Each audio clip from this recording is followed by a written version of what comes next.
How's it going, Rick? Good. Man, you look like you were in the same spot yesterday morning. Yeah. You ready for another hunt this morning? Ready for another hunt. We were in the blind a little bit early yesterday, and so today we're gonna get out there a little bit later and hopefully not fall asleep before light breaks. So let's go ahead and get out there. Given the activity that we saw out there yesterday, I think there's a real good chance that Rick will get a hog today. So fingers crossed, and hopefully I can get a video of it.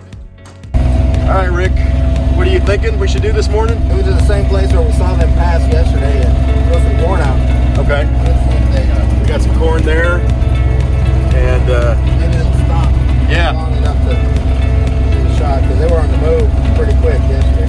Yep. All right, I think it's a good plan. Let's do it.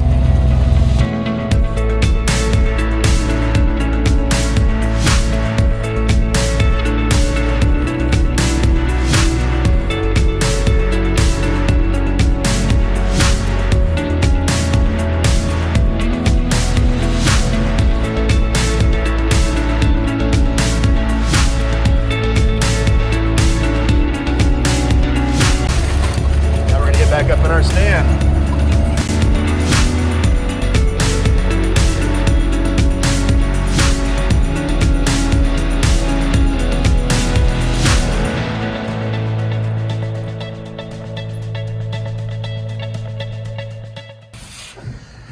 All right.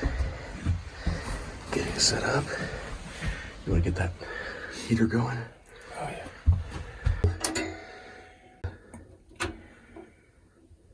Ooh. This is a lifesaver. As Rick and I sat in the blind enjoying the warmth of the space heater, a lone coyote began to howl in the distance. It was both eerie and beautiful.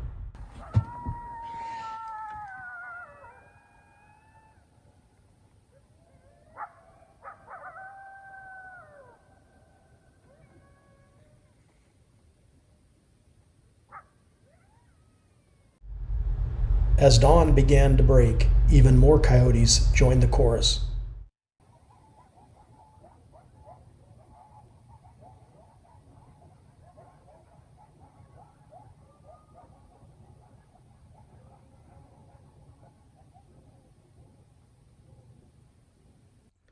As the sun began to emerge, we noticed a couple of caracaras near the carcass.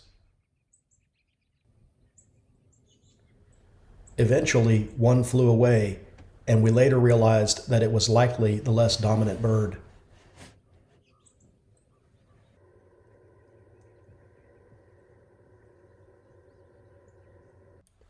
As I was filming the caracara close up, it began to throw its head back periodically and make a very audible guttural sound.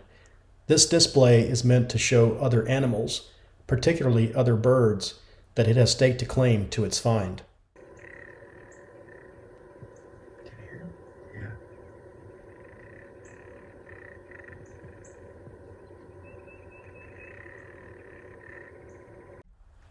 The name of the bird, Caracara, is said to be derived from the unusual vocalization that it makes when it is engaged in this display.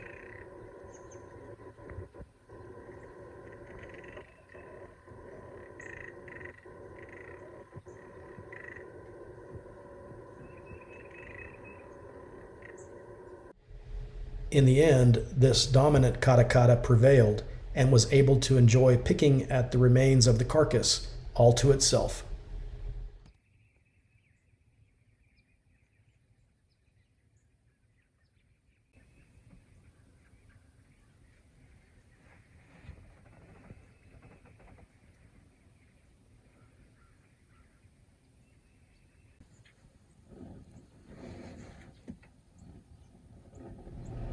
Eventually, a couple of does came into view, and they cautiously approached the feeder.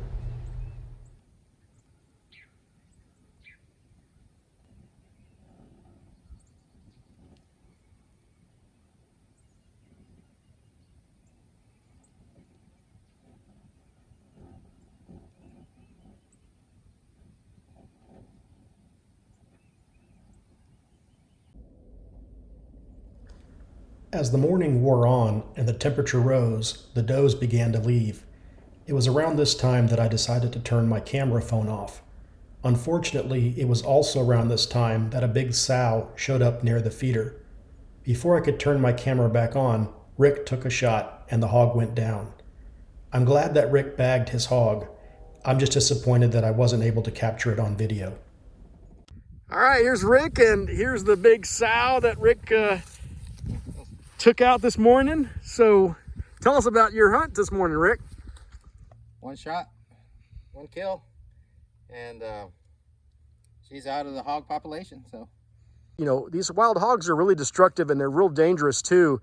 I heard a story recently about a woman who was killed by some wild hogs in a residential neighborhood. They attacked her in the morning and really just mauled her up. For me, getting rid of these things is not only beneficial to my property, but it also is taking out of the population something that can be really dangerous out here when I have guests coming and they want to go for a walk or the dogs are out and about. These things can be really vicious.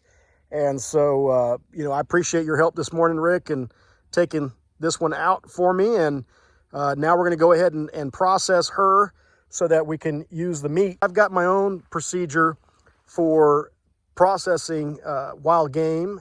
What techniques do you use typically? in this case, what I'm going to do is just cut up the center and just completely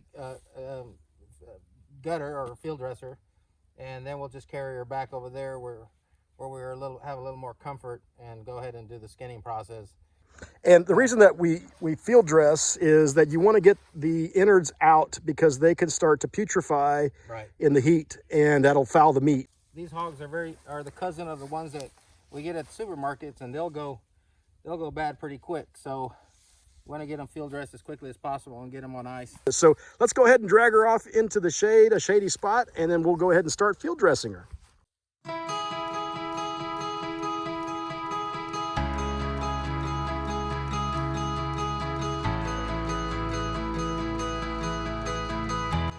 First thing I do is wear gloves. Why is that?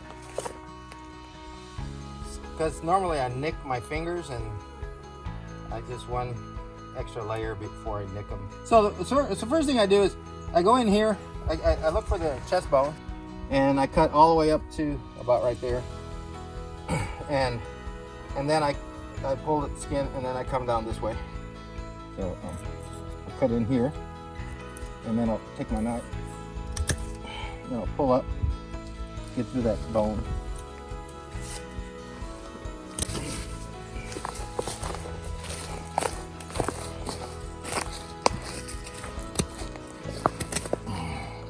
Now, some people use a little saw to get through that, but you think it's because of the size of the animal, you can just do it with your knife.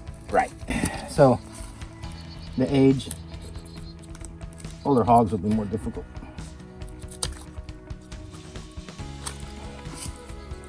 And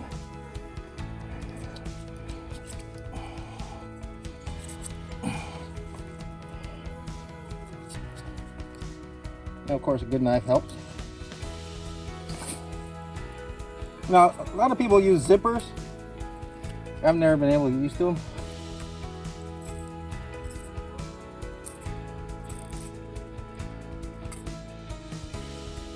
Look at that fat. Yep.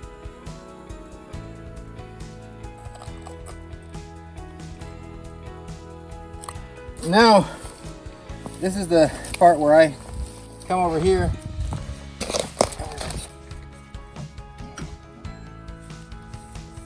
A little bit of string. This just saves me some heartache later. Everybody's got a different way of doing this. So you got to cut right here and Cut around the anal cavity. Right. I just don't like this on the meat. So I'll take my string. And you just tie that. That's what I do. That way nothing can come out and foul the meat. Right. some water. I always need water. So we'll make sure you bring some water and some string. Yeah, always carry water.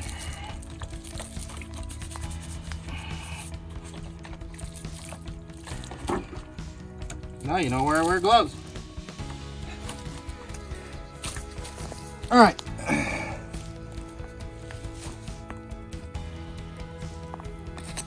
And then the good old jeans.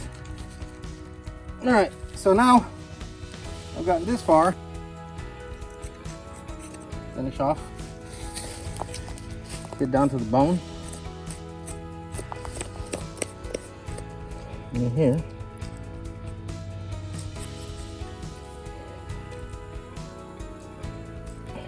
And you don't want is to get any urine on it. So you gotta be careful. Don't go crazy. Take your time. So that's the pelvic bone right there.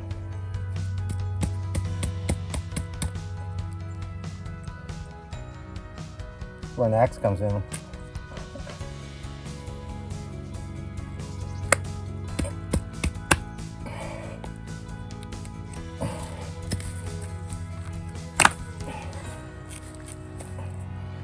Pelvic bone. And again, others do it different. Okay, so you see how you got that tied off? Mm-hmm. So it's not gonna get anything on the meat. And you come over here, and you come all the way up here. And you go in here.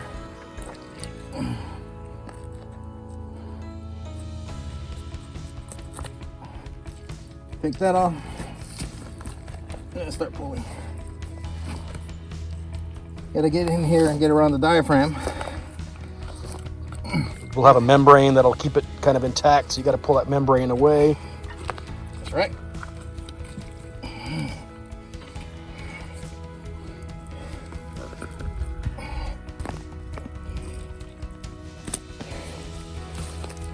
I'll hold down the leg here. Thank you.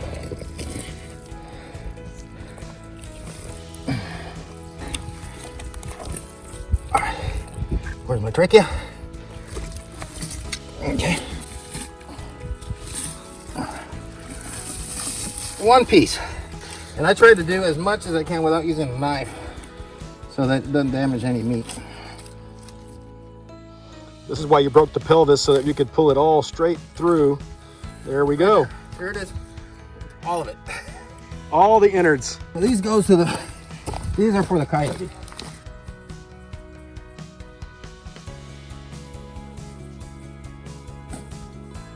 That's it. Now, you throw water on her, and we take her back. Or we will skin her out Yep. and quarter her out back at the house. Right.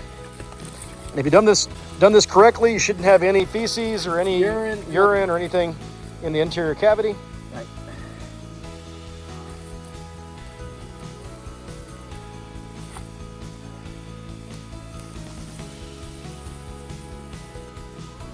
At this point, Rick and I put the field-dressed sow on the trailer and took her back to my house for skinning and quartering, and I will do another video to show you that entire process.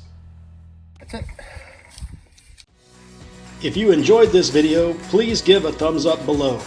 You can also check out one of my other videos here, and stay up to date by subscribing to my YouTube channel right here. Until next time, I'll see you on the ranch.